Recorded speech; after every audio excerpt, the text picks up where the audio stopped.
નમસ્કાર દોસ્તો, સ્વાગત છે આપ સર્વનું તમારી પોતાની YouTube channel ocean coaching classes પર। મિત્રો, આજે આપણે ધોરણ 9ની તારીખ 10/1/2025ના રોજ જે પ્રશ્ન બેંક નંબર 5 એટલે કે સામાજિક વિજ્ઞાન વિષયની જે એકમ કસોટી લેવાની છે તેની જે ઓરિજિનલ પ્રશ્ન બેંક છે તે ઓરિજિનલ પ્રશ્ન બેંકનું સંપૂર્ણ સોલ્યુશન આપણે આ વિડીયોની અંદર જોવાના છે। મિત્રો, અત્યાર સુધીની જેટલી પણ એકમ કસોટીઓ લેવાય છે ધોરણ 9ની તે એકમ કસોટીઓના ઓરિજિનલ પ્રશ્ન બેંક જે છે તેમના સંપૂર્ણ સોલ્યુશનના વિડીયો અને પીડીએફ આપણી ચેનલ ઉપર મુકાઈ ચૂક્યા છે। આ વિડીયો અને પીડીએફનો અભ્યાસ કરવા માટેની લિંક તમને નીચે ડિસ્ક્રિપ્શન બોક્સની અંદર મળી જશે, તો જરૂરથી તેનો અભ્યાસ કરી લેજો। સાથે સાથે આપણા વોટ્સઅપ ગ્રુપમાં પણ જોડાઈ જજો, જેથી કરીને આવનારા તમામ વિડીયો અને પીડીએફની લિંક તમને વોટ્સઅપ પર પ્રાપ્ત થતી રહે। ચાલો દોસ્તો, તો શરૂ કરીએ વિભાગ એ। એમાં પ્રશ્ન નંબર 1માં આપણને કહ્યું છે કે યોગ્ય જોડકા જોડો, જેના કુલ 2 માર્ક છે। એમાં પહેલું છે બાંગ્લાદેશની સ્વતંત્રતા, તો ઈસવીસન 1971, મ્યાનમારની સ્વતંત્રતા તો ઈસવીસન 1948, ઇન્ડોનેશિયાની સ્વતંત્રતા તો ઈસવીસન 1949, સંયુક્ત રાષ્ટ્રની સ્થાપના તો જવાબ આવશે વિકલ્પ ઈ 24 ઓક્ટોબર 1945, પરમાણુ પરીક્ષણ તો એમાં જવાબ આવશે પોખરણ રાજસ્થાન, કારગિલ યુદ્ધ તો ઈસવીસન 1999, વર્લ્ડ ટ્રેડ સેન્ટર ઉપર હુમલો તો ઈસવીસન 2001, જર્મનીની રાજધાની તો બર્લિન શહેર, ભારત ઉપર ચીનનું આક્રમણ તો ઈસવીસન 1962 અને અમેરિકાના પ્રમુખ બારાક ઓબામાની ભારત મુલાકાત તો જવાબ આવશે ઈસવીસન 2015। મિત્રો, ધોરણ 9ની તારીખ 10/1/2025ના રોજની જે સામાજિક વિજ્ઞાન વિષય અને ગણિત વિષયની જે ઓરિજિનલ પ્રશ્ન બેંક છે તેમના સંપૂર્ણ સોલ્યુશનના વિડીયો અને પીડીએફ આપણી ચેનલ ઉપર મુકાઈ ચૂક્યા છે। આ વિડીયો અને પીડીએફનો અભ્યાસ કરવા માટેની લિંક તમને નીચે ડિસ્ક્રિપ્શન બોક્સની અંદર મળી જશે, તો જરૂરથી તેનો અભ્યાસ કરી લેજો। અને વોટ્સઅપ પર પીડીએફ જો જોઈતી હોય તમારે આ સામાજિક વિજ્ઞાન અને ગણિત વિષયની, તો લિંક તમને નીચે ડિસ્ક્રિપ્શનમાં આપેલી છે, અથવા તો આ નંબર ઉપર તમે કોન્ટેક્ટ કરી શકો છો। તમે આ પીડીએફ જે છે તે વોટ્સઅપ પર મેળવી શકો છો। ત્યાર પછી આગળ નીચેના પ્રશ્નોના 1-2 શબ્દોમાં જવાબ લખો। એમાં પેલું મહાભિયોગ એટલે શું? તો સંસદના બંને ગૃહોમાં તેના કુલ તેમજ હાજર રહેલા અને મતદાન કરતા સભ્યોની 2/3 બહુમતીથી પસાર કરેલા ઠરાવને આધારે જ સર્વોચ્ચ અદાલતના ન્યાયાધીશને તેમના હોદ્દા પરથી દૂર કરી શકાય છે। આ વિધિને મહાભિયોગની કાર્યવાહી કહે છે। બીજો સવાલ, સર્વોચ્ચ અદાલતના ન્યાયમૂર્તિની નિવૃત્તિ વય કેટલા વર્ષની હોય છે? તો સર્વોચ્ચ અદાલતના ન્યાયમૂર્તિની નિવૃત્તિ વય 65 વર્ષની હોય છે। સર્વોચ્ચ અદાલત ક્યાં આવેલી છે? તો સર્વોચ્ચ અદાલત ન્યૂ દિલ્હીમાં આવેલી છે। વડી અદાલતના ન્યાયાધીશને ગુપ્તતાના શપથ કોણ લેવડાવે છે? તો વડી અદાલતના ન્યાયાધીશને ગુપ્તતાના શપથ રાજ્યપાલ લેવડાવે છે। નજીરી અદાલતને બીજા કયા નામે ઓળખવામાં આવે છે? તો નજીરી અદાલતને સર્વોચ્ચ અદાલતના નામે ઓળખવામાં આવે છે। ગુજરાતની હાઈકોર્ટ ક્યાં આવેલી છે? તો અમદાવાદમાં। વડી અદાલતના ન્યાયાધીશ કોને સંબોધીને રાજીનામું આપે છે? તો રાષ્ટ્રપતિને। જિલ્લા ન્યાયાધીશ બનવા માટે કેટલા વર્ષનો વકીલાતનો અનુભવ હોવો જરૂરી છે? તો જવાબ આવશે 7 વર્ષ। લોક અદાલતની સર્વપ્રથમ શરૂઆત કયા રાજ્યએ કરી હતી? તો જવાબ આવશે ગુજરાત રાજ્ય। જાહેર હિતની અરજી કઈ અદાલતમાં કરી શકાય છે? તો કે સર્વોચ્ચ અદાલત અથવા તો હાઈકોર્ટમાં। ત્યાર પછી આગળ નીચેના પ્રશ્નોના આપેલા વિકલ્પમાંથી સાચો વિકલ્પ પસંદ કરીને લખો। ભરતીના જંગલોનું અન્ય નામ તો મેંગ્રુવ જંગલો। નીચેનામાંથી કયા વિસ્તારમાં ઉષ્ણકટિબંધીય કાંટાળા જંગલો જોવા મળતા નથી? તો પશ્ચિમ ઘાટ। શંકુદ્રુમ જંગલોમાં જોવા મળતા વૃક્ષો તો પાઇન, દેવદાર, સિલ્વર ફર અને સ્પુસ। નીચેનામાંથી કઈ જોડ સાચી નથી તે શોધો? તો જવાબ આવશે વિકલ્પ ડી, બિલી, કબજિયાત અને વાળ અંગેના રોગો। વનસ્પતિની વિવિધતાની દ્રષ્ટિએ વિશ્વમાં ભારતનું સ્થાન કેટલામું છે? તો જવાબ આવશે વિકલ્પ સી, 10મું। ત્યાર પછી આગળ નીચે આપેલી ખાલી જગ્યામાં યોગ્ય વિકલ્પ પસંદ કરી ખાલી જગ્યા પૂરો। એમાં પહેલું, પંજાબ અને હરિયાણા વચ્ચે ખાલી જગ્યા એક જ વડી અદાલત છે? તો જવાબ આવશે ચંદીગઢ। બીજું, રાજ્યના પ્રત્યેક જિલ્લાની દીવાની અદાલતને ખાલી જગ્યા રૂપિયા સુધીના દાવાઓ સરકારે કરેલા કે સરકાર સામેના કેસો ચલાવવાની સત્તા છે? તો જવાબ આવશે 1 લાખ। ન્યાયતંત્રના મધ્યમાં ખાલી જગ્યા અદાલત આવશે તો વડી અદાલત। સર્વોચ્ચ અદાલતના ન્યાયાધીશને દૂર કરવા સંસદના બંને ગૃહોના હાજર ખાલી જગ્યા સભ્યોની બહુમતીય દરખાસ્ત પસાર કરવી પડે? તો જવાબ આવશે વિકલ્પ બી, 2/3। ગ્રાહકોની ફરિયાદ નિવારણ માટે કઈ સંસ્થાની રચના થઈ છે? તો ગ્રાહક ફોરમ। મિત્રો, ધોરણ 9ની જે વિકાસ પરીક્ષા લક્ષી અસાઇનમેન્ટ છે તેનું સંપૂર્ણ સોલ્યુશન આપણી ચેનલ ઉપર મુકાઈ ચૂક્યું છે, અને આ સંપૂર્ણ સોલ્યુશન જે છે તેની લિંક તમને નીચે ડિસ્ક્રિપ્શન બોક્સની અંદર મળી જશે। ત્યાર પછી છે વિભાગ બી। અહીંયા કહ્યું છે કે નીચે આપેલા કોઈ પણ 3 પ્રશ્નોના આશરે 15થી 35 શબ્દોમાં જવાબ લખો। માં પેલું, ક્યુબાની કટોકટીને ઠંડા યુદ્ધના અંતના પ્રારંભ તરીકે ઓળખવામાં આવે છે? તો ઈસવીસન 1961-62 દરમિયાન અમેરિકાએ તેની દક્ષિણ પશ્ચિમે આવેલા સામ્યવાદી દેશ ક્યુબાની નાકાબંધી કરી। અમેરિકાના સંભવિત લશ્કરી આક્રમણ સામે ક્યુબાની સલામતી માટે સોવિયત યુનિયને પરમાણુ શસ્ત્રોથી સજ્જ મિસાઇલો ભરેલા વહાણો કેરેબિયન સમુદ્ર તરફ રવાના કર્યા। વિશ્વની બંને મહાસત્તાઓ એકબીજા ઉપર પરમાણુ શસ્ત્રોનો ઉપયોગ કરવાની ધમકી આપીને વિશ્વમાં પરમાણુ યુદ્ધની પરિસ્થિતિ ઊભી થઈ. અંતે અમેરિકા અને સોવિયત યુનિયનના વડાઓએ સૌ પ્રથમવાર હોટલાઇન ઉપર વાતચીત કરીને પરિણામે સોવિયત યુનિયને પોતાના વહાણ પાછા વાળી લીધા અને અમેરિકાએ ક્યુબા સામે ગોઠવેલા પરમાણુ શસ્ત્રોવાળા મિસાઇલો ઉતારી લીધા. પરિણામે બંને દેશો વચ્ચે યુદ્ધની ઘટના ટળી ગઈ. આ ઘટનાને ક્યુબાની કટોકટી તરીકે ઓળખવામાં આવે છે. ક્યુબાની કટોકટીની આ ઘટના વેળા બંને મહાસત્તાઓએ સદભાવપૂર્ણ સંદેશાની સૌપ્રથમ આપલે શરૂઆત કરીને બંને મહાસત્તાઓ વચ્ચે ગેરસમજ દૂર થવાનો માર્ગ મોકળો બન્યો. ક્યુબાની કટોકટીને ઠંડા યુદ્ધના અંતના આરંભ તરીકે ગણવામાં આવે છે. બીજો સવાલ છે કે બિનજોડાણની નીતિ એટલે શું? તો દ્વિતીય વિશ્વયુદ્ધ પછી જગતમાં અમેરિકા તરફી લોકશાહી દેશોનું સત્તા જૂથ અને લશ્કરી જૂથ તથા સોવિયત યુનિયન તરફી સામ્યવાદી સત્તા જૂથ અને લશ્કરી જૂથ એમ બે પરસ્પર વિરોધી મહાસત્તાઓ અને લશ્કરી જૂથો અસ્તિત્વમાં આવ્યા. એશિયા અને આફ્રિકાના નવા સ્વતંત્ર થયેલા દેશોએ પોતાની સ્વતંત્રતા તેમજ અન્ય રાષ્ટ્રીય હિતોની સુરક્ષા માટે આમાંના કોઈપણ સત્તા જૂથ કે લશ્કરી જૂથોમાં જોડાવાને બદલે એ જૂથોનો સમાન અંતર રાખી અને તટસ્થ રહેવાનો નિર્ણય કર્યો. આમ અલિપ્ત રહેલા દેશોએ જગતના કોઈપણ સત્તા જૂથ કે લશ્કરી જૂથમાં ન જોડાવાની અપનાવેલી વિદેશ નીતિને બિનજોડાણની નીતિ કહે છે. સંયુક્ત રાષ્ટ્રસંઘના હેતુઓ જણાવો.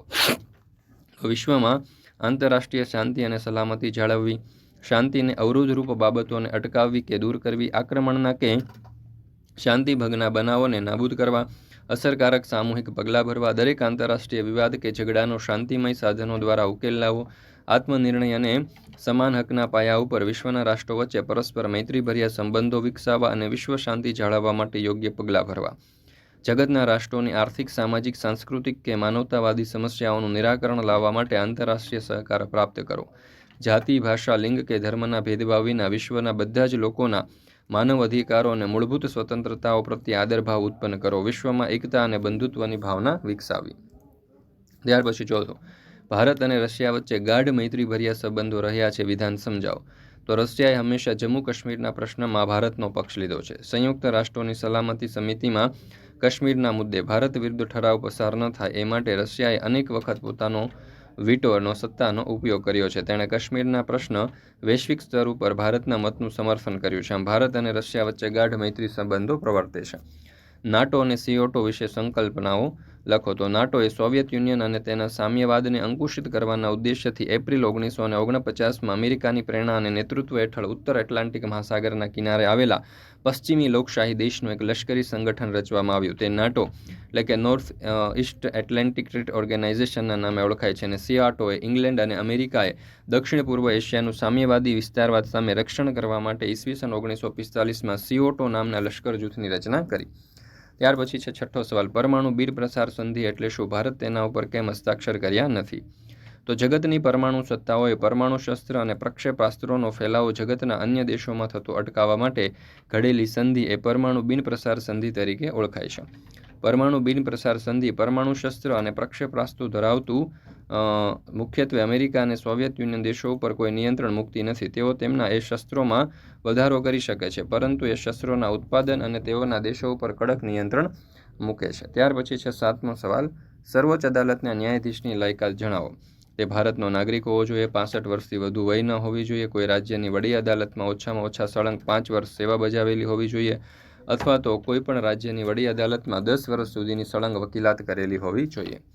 આઠમો સવાલ, ભારત અને પાકિસ્તાન વચ્ચેના સંબંધની ચર્ચા કરો. તો 1947માં ભારત અને પાકિસ્તાન દેશ આઝાદ થયા. એ સમયે તેમની વચ્ચે સંબંધો તણાવભર્યા રહ્યા અને ભારત અને પાકિસ્તાન વચ્ચે 1948, 65, 71, 99 એમ 4 વાર યુદ્ધો થયા અને દરેક વખતે પાકિસ્તાનનો પરાજય થયો. બંને દેશો વચ્ચે તાશ્કંદ કરાર અને શિમલા કરાર થયા. પાકિસ્તાન અને આ કરારોને નિષ્ઠાપૂર્વક અનુસરતું નથી અને બંને દેશોના વડાઓએ પોતાની સમસ્યાઓને શાંતિમય સમાધાન દ્વારા ઉકેલવાનો પ્રયાસ કર્યો. 11મો સવાલ, વિશ્વ પર્યાવરણ અને ઓઝોન દિવસ ક્યારે ઉજવવામાં આવે છે? તો વિશ્વ પર્યાવરણ દિવસ 5 જૂન અને 16 સપ્ટેમ્બરના રોજ ઓઝોન દિવસ ઉજવવામાં આવે છે. દેવદારના વૃક્ષોમાંથી શું બને છે? તો એ શંકુ આકારના હોય છે, એટલે એમાંથી દવાના પેકિંગની પેટીઓ, રમતગમતના સાધનો, દિવાસળી, કાગળ, કૃત્રિમ રેસા વગેરે ચીજો બને છે. સંયુક્ત રાષ્ટ્રોની સ્થાપનાએ નવા વિશ્વનો પાયો નાખ્યો, કારણ આપો. તો આધુનિક વિશ્વે બબ્બે મહાભયાનક અને સંહારક વિશ્વ યુદ્ધોના માઠા પરિણામો ભોગવ્યા. આવા યુદ્ધોની યાતનાથી ભાવિ પ્રજાને બચાવવા ઈસવીસન 1945માં જગતના 50 દેશોએ વિશ્વ સંસ્થા સંયુક્ત રાષ્ટ્રોની સ્થાપના કરી. એ સમયે મળેલી પરિષદના સમાપન પ્રવચનમાં અમેરિકાને એ 6 સમયના પ્રમુખ ટ્રમ્પને જણાવ્યું હતું કે હવે યુદ્ધ વિનાના વિશ્વમાં જગતને રાષ્ટ્રના પોતાના ઝઘડાઓ કે વેદનો ઉકેલ ચર્ચા વાટાઘાટો કે લવાદી દ્વારા લવાશે. ત્યાર પછી 14મો સવાલ, ઉષ્ણકટિબંધીય વરસાદી જંગલોમાં કયા વૃક્ષ જોવા મળે છે? તો મહોગની, અબનુસ, રોઝવુડ, રબર. ઔષધીય વનસ્પતિ તો તુલસી, હરડે, સર્પગંધા, અશ્વગંધા, અળસી, લીમડો, અર્જુન, સાદડ, બીલી, ગળો, આમળા, કરંજ વગેરે. ત્યાર પછી છે વિભાગ સી, જે કુલ 9 ગુણનો પ્રશ્ન છે. એમાંથી દરેક પ્રશ્નના 3 ગુણ રહેશે. એમાં પહેલો સવાલ, દેશના ન્યાયતંત્રમાં સૌથી ટોચના સ્થાને સર્વોચ્ચ અદાલત છે, સમજાવો. તો સર્વોચ્ચ અદાલત એ ન્યાય માટેની સર્વોપરી અને આખરી અદાલત છે. તેના નિર્ણયો અને ચુકાદા અંતિમ ગણાય છે. એ નિર્ણય કે ચુકાદા વિરુદ્ધ ક્યાંય અપીલ થઈ શકતી નથી. સર્વોચ્ચ અદાલત એ દેશની તમામ અદાલતો ઉપર નિયંત્રણ, માર્ગદર્શન અને દેખરેખનો એક અધિકાર ધરાવે છે. આથી સર્વોચ્ચ અદાલતને સર્વોચ્ચ અદાલત કહેવામાં આવે છે. બીજું છે નજીરી અદાલત વિશે ટૂંક નોંધ લખો. તો જે અદાલતના ચુકાદાની નોંધ પુરાવાનું મૂલ્ય ધરાવે છે અને જ્યારે તે રજૂ કરવામાં આવે ત્યારે તેની કાયદેસરતા સામે કોઈ વાંધો લઈ શકાતો નથી, તેને નજીરી અદાલત કહેવામાં આવે છે. સર્વોચ્ચ અદાલત નજીરી અદાલત તરીકે નીચે મુજબના અધિકારો ધરાવે છે. અહીંયા તમે જોઈ શકો છો આખો જે ઉત્તર છે તે આપણે દર્શાવેલો છે. ત્યાર પછી ત્રીજો સવાલ, સર્વોચ્ચ અદાલતની સત્તાઓ અને કાર્યક્ષેત્ર સમજાવો. તો મિત્રો અહીંયા તમે જોઈ શકો છો આખો પ્રશ્ન જે છે તે ખૂબ જ આપણે સરસ રીતે કલરફુલ ફોન્ટની અંદર દર્શાવેલો છે. મિત્રો આ સમગ્ર સોલ્યુશન જે છે સામાજિક વિજ્ઞાન વિષયની એકમ કસોટીનું, તે સોલ્યુશનની PDF તમે મેળવી શકો છો. જરૂરથી PDF મેળવી લેજો. PDF મેળવવા માટેની લિંક તમને નીચે ડિસ્ક્રિપ્શન બોક્સમાં મળી જશે. ચોથો સવાલ, લોક અદાલતો આજે આકર્ષણનું કેન્દ્ર બનેલી છે, આ વિધાનને સમજાવો. ત્યાર પછી છે 5મો સવાલ, જિલ્લા ન્યાયાધીશની લાયકાતો જણાવો. તો અહીંયા લાયકાતો આપણે દર્શાવેલી છે. ત્યાર પછી છે 6થો સવાલ, ન્યાયતંત્રની સ્વતંત્રતા વિશે ટૂંક નોંધ લખો. તો અહીંયા તમે જોઈ શકો છો કે ન્યાયતંત્રની સ્વતંત્રતા વિશેનો જે ટૂંક નોંધ છે તે દર્શાવેલી છે. 7મો સવાલ, વડી અદાલતના અધિકાર ક્ષેત્ર જણાવો. તો એમાં પહેલું છે મૂળભૂત અધિકાર ક્ષેત્ર, બીજું છે અપીલ એટલે કે વિવાદી અધિકાર ક્ષેત્ર. ત્યાર પછી આપણે આગળ જોઈએ તો વહીવટી અધિકાર ક્ષેત્ર. ત્યાર પછી 8મો સવાલ, તાબાની અદાલતો વિશે જણાવો. તો તાબાની અદાલત વિશે અહીંયા તમે જોઈ શકો છો આપણે જવાબ દર્શાવેલો છે. વિડીયોને સ્ટોપ કરીને પોઝ કરીને પણ તમે સમગ્ર સોલ્યુશન જે છે તેનો અભ્યાસ કરી શકો છો. 9મો સવાલ, નીચેની અદાલતોમાં અદાલતને યોગ્ય સ્થાને ગોઠવી અને તેની ટૂંકમાં માહિતી આપો. તો સર્વોચ્ચ અદાલત, વડી અદાલત, જિલ્લા અદાલત અને તાબાની અદાલતો. ત્યાર પછી 10મો સવાલ, વડી અદાલતના ન્યાયાધીશની લાયકાત જણાવો. અને 11મો સવાલ છે કે મહાભિયોગની કાર્યવાહી સમજાવો. ત્યાર પછી 12મો સવાલ, ન્યાયતંત્રનું મહત્વ સમજાવો. અને 13મો સવાલ જે છે તે ફરી વખત આવ્યો છે, એટલે કે 10મો સવાલ છે એ જ 13મો સવાલ છે. આ પ્રશ્ન બેંકની અંદર આ મિસ્ટેક છે. તો વડી અદાલતના ન્યાયાધીશની લાયકાત જણાવો, એ પ્રશ્નનો ઉત્તર પણ આપણે દર્શાવેલો છે. ત્યાર પછી છે વિભાગ ડી, જેની અંદર આપણને કુલ એક પ્રશ્ન જે છે તે લખવાનો છે અને 4 ગુણના પ્રશ્ન રહેશે, એટલે કે એક પ્રશ્ન જે છે તે કુલ 4 ગુણનો છે. એમાં પહેલું, ભારતની કુદરતી વનસ્પતિમાં રહેલી વિવિધતા કયા કારણોથી સર્જાય છે? તો ભૂપૃષ્ઠ, જમીન, તાપમાન, સૂર્યપ્રકાશ, વરસાદનું પ્રમાણ અને ભેજ. એનો વિસ્તૃત ઉત્તર જે છે તે અહીંયા આપણે દર્શાવેલો છે. અહીંયાથી તમે આ પ્રશ્નનો ઉત્તર જે છે તે લખી શકો છો. ત્યાર પછી બીજો સવાલ, જંગલોના જતન માટેના ઉપાયો જણાવો. તો અહીંયા તમે જોઈ શકો છો જંગલોના જતન માટેના ઉપાયો આપણે દર્શાવેલા છે. સમગ્ર સોલ્યુશનની PDF એટલે કે એકમ કસોટી જે છે તેની જે ઓરિજિનલ પ્રશ્ન બેંક છે સામાજિક વિજ્ઞાન વિષયની ધોરણ 9ની 10/1/2024ના રોજની, તેની PDF મેળવવાની લિંક તમને નીચે ડિસ્ક્રિપ્શન બોક્સમાં મળી જશે. અવશ્ય મેળવી લેજો, જેથી કરીને તમે સારામાં સારી રીતે અભ્યાસ કરી શકો. જંગલોનું પર્યાવરણીય મહત્ત્વ આપણે અહીંયા દર્શાવેલું છે. ત્યાર પછી છે ચોથો સવાલ, વન સંરક્ષણ આજે જરૂરી બન્યું છે, સમજાવો. તો અહીંયા આ પ્રશ્નનો ઉત્તર પણ આપેલો છે. ત્યાર પછી 5મો સવાલ, જંગલોની પેદાશ આપણને કઈ રીતે ઉપયોગી છે, સમજાવો. તો જંગલોમાંથી જે કંઈ પણ પેદાશો મળે છે તેના ઉપયોગો આપણે અહીંયા દર્શાવેલા છે. અને આ જે એકમ કસોટી છે ધોરણ 9ની તારીખ 10/1/2025ના રોજની જે સામાજિક વિજ્ઞાન વિષયની એકમ કસોટીનું આ જે ઓરિજિનલ પ્રશ્ન બેંક છે તે આપણે અહીંયા પૂર્ણ કરીએ છીએ. ફરી મળીશું આપણે જે ગણિત વિષયની ધોરણ 9ની ઓરિજિનલ એકમ કસોટી છે તેમના સંપૂર્ણ સોલ્યુશન સાથે. મિત્રો, આપણી આ ચેનલ ઉપર એકમ કસોટીના સંપૂર્ણ સોલ્યુશનના વિડીયો અને PDF મુકાય છે. અને અત્યાર સુધી જેટલી એકમ કસોટીઓ લેવાય છે તે બધી જ એકમ કસોટીઓના સંપૂર્ણ સોલ્યુશનના વિડીયો અને PDF પણ મુકાઈ ચૂક્યા છે. તો જરૂરથી આ વિડીયો અને PDFનો અભ્યાસ કરી લેજો. જો તમને આ વિડીયો પસંદ આવ્યો હોય તો લાઇક કરવાનું, તમારા મિત્રો સાથે શેર કરવાનું, આપણી આ ચેનલને સબસ્ક્રાઇબ કરવાનું ભૂલશો નહીં. અને વોટ્સઅપ ગ્રુપમાં પણ જોડાઈ જજો, જેથી કરીને જે આવનારી એકમ કસોટીઓ છે તેમના વિડીયો અને PDFની લિંક પણ તમને વોટ્સઅપ પર પ્રાપ્ત થતી રહે.